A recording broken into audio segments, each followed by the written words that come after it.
One has to be very careful of what one says these days. And we're going to see Alan Jones and the Outsiders, fantastic people on here who give us the truth. There's another station from the USA. I had to rub that out because if I put the name of them up, that's it. This whole video is gone. So that's how bad things really are.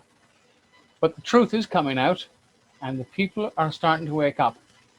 Well, especially the ones that are taking the masks off, because it's sad to see people queue up in the supermarket and they stand on the line and they wait to be called. They're so indoctrinated. It's pretty sad. I don't know how the heck we're going to get these people back into line. The Labour Party here in Victoria, New Zealand, they have destroyed this country, and they will continue to do it as long as we allow them. Our federal government, ScoMo, well, he's just a waste of space as well. So we've got to wake up and stop this repetitive voting for fools.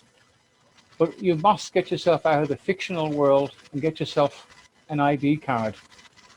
The ID card is pretty simple. Can't find the camera. It's just got your name, address, and all the stuff. It gets you out of the fiction. This is very important. I can help you with that. The email address is at the back.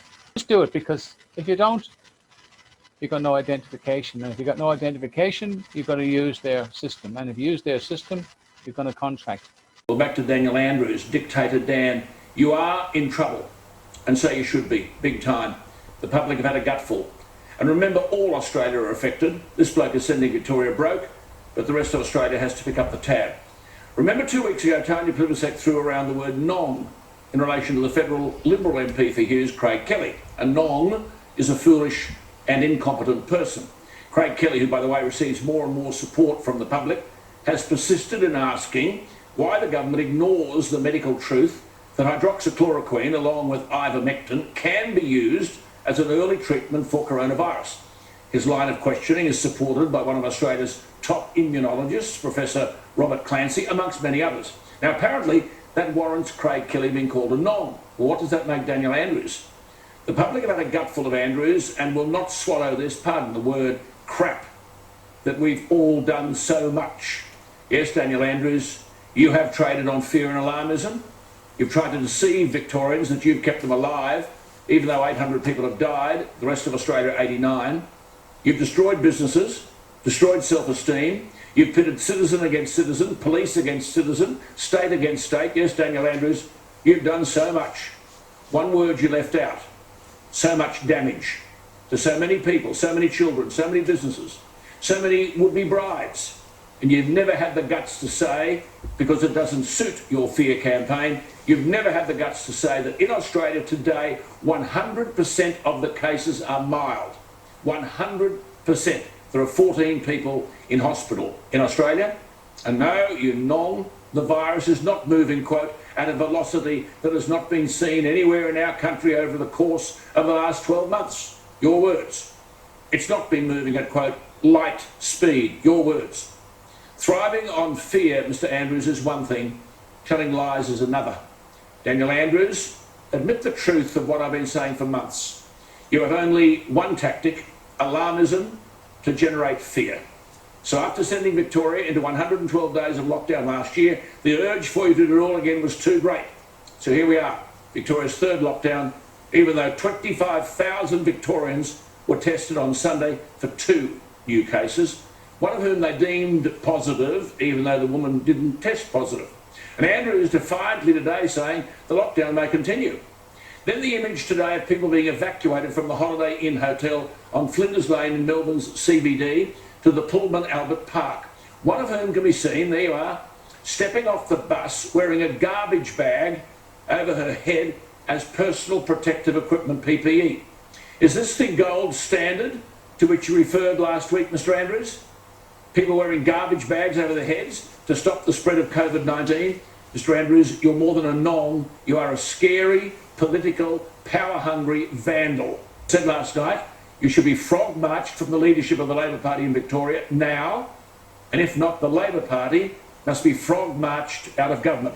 So let's get into it. It is impossible, though, to know where to start in relation to Daniel Andrews. Now, I know everyone's talked about this, but I do have something to say. As Tony Kelly of Melbourne writes today of Cromwell, when Cromwell dismissed the Rump Parliament in 1653, so spoke Cromwell And I quote, "You've sat too long for any good you have done lately. Depart, I say, and let us have done with you." Well, the good news is all that alternative energy seems to have had a remarkable effect on the climate, as intended. Last night, parts of Texas got to temperatures that we see in Alaska. In fact, they were the same as they were in Alaska. So global warming is no longer a pressing concern in Houston. We've solved that problem. The bad news is they don't have electricity. The windmills froze, so the power grid failed. Millions of Texans woke up to boil their water because with no electricity, it couldn't be purified. The ironically named Electric Reliability Council of Texas, which oversees the grid, had no solution to any of this. They simply told people to stop using so much power to keep warm. So in Houston, hundreds of shivering Texans headed to the Civic Center like refugees to keep from freezing to death. Some people in Texas almost certainly did freeze to death today. That's what happens when it gets that cold. Later this week, we'll learn just how many more as they tried to keep warm with jury-rigged heaters and barbecues and car exhaust. That happens every time. When the power goes out, even advanced societies become primitive and dangerous. People die. We've seen it happen repeatedly in California for years now. Rolling blackouts in a purportedly first world state that is slipping steadily into chaos. But in Texas? Who saw that coming? And not just because Texas is mostly Republican. If there's one thing you would think Texas would be able to do, it's keep the lights on.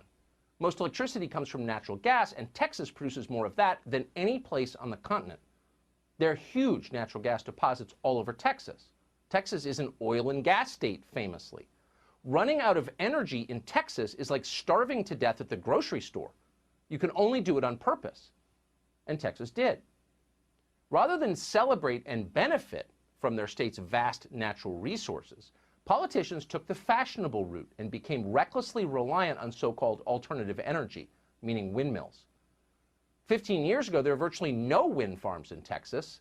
Last year, roughly a quarter of all electricity generated in the state came from wind. Local politicians were pleased by this. They bragged about it like there was something virtuous about destroying the landscape and degrading the power grid. Just last week, Governor Greg Abbott proudly accepted something called the Wind Leadership Award, given with gratitude by a company getting rich from green energy. So it was all working great until the day it got cold outside. The windmills failed, like the silly fashion accessories they are, and people in Texas died. A lot more of them than died at the Capitol on January 6th, by the way, just for reference. Now, we're telling you all of this not to beat up on the state of Texas. It's a great state, actually. But to give you some sense about what's about to happen to you, to every state. Hello, you're watching Outsiders with James Morrow, Rita Panahi, and myself, Rowan Dean. Regular viewers of the show will know I've been warning about the Great Reset.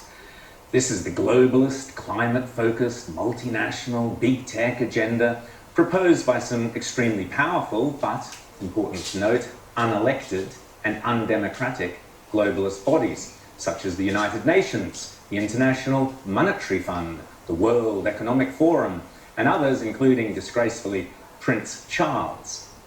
In expensive and lavish advertisements, these globalist organizations and individuals boast that, quote, after the Great Reset, which they liken to the pushing of a button, you will own nothing, but you will be happy. What's more, you will simply rent everything in your life, and it will be delivered by drones. They call it servitization, which sounds a little too close to servitude for my liking. But as I said, they're not shy about what they are proposing, servitization. In fact, they boast about it. America will be in decline by 2030, they say, and other superpowers will have taken over, including China, and big tech and big data will control every aspect of our lives.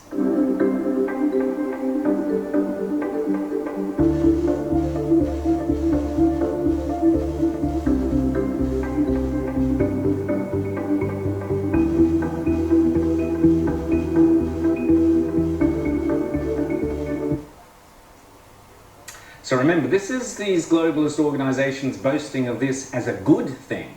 So please stop accusing me of peddling crazy conspiracy theories. I'm not the one selling this one world government claptrap. They are, and they are selling it hard. Now is the historical moment, the time, not only to fight the real virus, but to shape the system. We have a unique but rapidly shrinking window of opportunity to learn lessons and reset ourselves on a more sustainable path. It is an opportunity we have never had before and may never have again. So we must use all the levers we have at our disposal, knowing that each and every one of us has a vital role to play. What is it that would make it so that history would look at this crisis as the great opportunity for reset? The Great Reset is a welcome recognition that this human tragedy must be a wake-up call, rebalancing investment, harnessing science and technology, and advancing the transition to net zero emissions. All elements of the Great Reset are fundamental to building the future we need. We not only have to demand change, but also create change. We have to live up to the expectations which we have created, and we will do so. We will do so. In fact, Klaus Schwab, the head of the World Economic Forum and mastermind of the Great Reset, that's him, has insisted that COVID-19 must be seized as the moment to introduce his Great Reset. And indeed, Prince Charles, as you heard, urges that we apply the same authoritarian approach, all the levers of government, that we use to crush the virus to reduce our carbon emissions. You know, handcuffing pregnant women in their pajamas, knocking down doors, that sort of stuff. Leading us to the fourth industrial revolution. The fourth industrial revolution will impact our lives completely. It will not only change how we communicate, how we produce, how we consume. It will change actually us, our own identity. Change us. Okay, so how does all of this actually happen?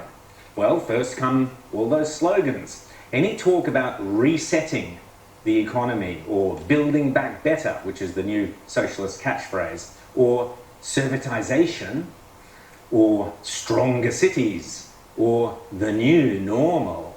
These are all part of the Great Reset vocabulary. When you hear these phrases, grab your wallet and head for the door. These are not accidental phrases. They are embedded within bureaucracies, political parties of the left, and many left-leaning or woke corporations who want you to finance their wacky climate and collectivist fantasies. Indeed, the World Economic Forum is now so brazenly of the left that it not only advocates a global leadership position for China over America, it claims capitalism itself needs a dose of Marxism, a bit like, I guess, the Easter Bunny needs a dose of myxomatosis. But as I say, you and I never voted for anybody to reset our economy. We never voted for anyone to reset our legal rights so that we don't own property anymore. We never voted for servitization, and we never voted for authoritarian rule by big tech and big data. However, you probably did, as did I, vote for Scott Morrison and the coalition at the last election. Scott Morrison is fully aware of this globalist agenda. Recently, he even coined the phrase negative globalism. And then when the lovies jumped all up and down hysterically, he changed his tune and modified it to include the positives of globalism as well. But sensibly, here was the Prime Minister a couple of weeks ago saying that Australia's national interest must always take precedence over globalist and climate alarmism. We must take these lessons into 2021 and continue to make our own way through this crisis, our Australian way, that respects our liberal democratic values, our expert institutions, our business-led market economy, and the responsibilities and accountabilities of our federal system.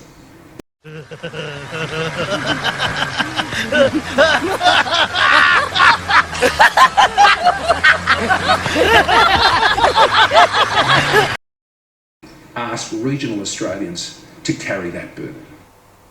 So far, so good, because of course taxing carbon emissions is a key plank of the Great Reset. But the most reassuring comment Scott Morrison made was in London at the end of last year.